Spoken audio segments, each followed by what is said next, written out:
প্রধানমন্ত্রী তারেক রহমানের সভাপতিত্বে একনেক সভা শুরু হয়েছে। সচিবালয়ে সকাল 10টায় এই বৈঠক শুরু হয়। অর্থমন্ত্রী ও পরিকল্পনা মন্ত্রী আমির খসরু মাহমুদ চৌধুরী সহ সংশ্লিষ্ট মন্ত্রীরা এই বৈঠকে যোগ দিয়েছেন। সচিবালয়ে আছেন সহকর্মী মোহাম্মদ হোসেন। আমরা সর্বশেষ খবর জানবো তার কাছ থেকে।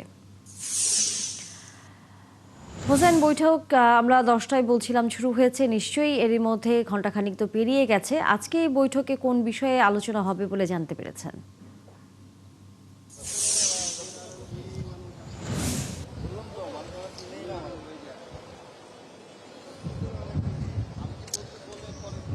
ঠিকই বলেছেন। আসলে নতুন সরকারের চতুর্থ একনেক বৈঠক, এই বৈঠকে 12টি প্রকল্প উত্থাপন করার কথা রয়েছে। তার মধ্যে সবথেকে যে বড় প্রকল্পটি 2016 সালে চীনের প্রেসিডেন্ট শি জিনপিং বাংলাদেশ সফরে এসেছিলেন। তিনি সেই সময় চট্টগ্রামের আনোয়ারায় একটি চীনা অর্থনৈতিক জোন স্থাপনের বিষয়ে ব্যাপকভাবে আলোচনা হয় এবং দুদেশের মধ্যে, বাংলাদেশ এবং চায়নার মধ্যে একটা সমঝোতা চুক্তিও স্বাক্ষর হয়।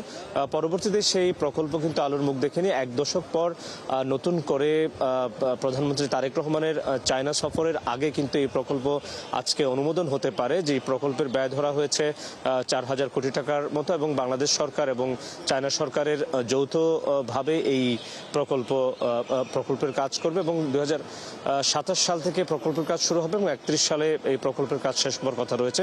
চট্টগ্রামের আনোয়ারায় 783 একর জায়গার উপর এই চীনা অর্থনৈতিক জোন স্থাপনের কথা রয়েছে।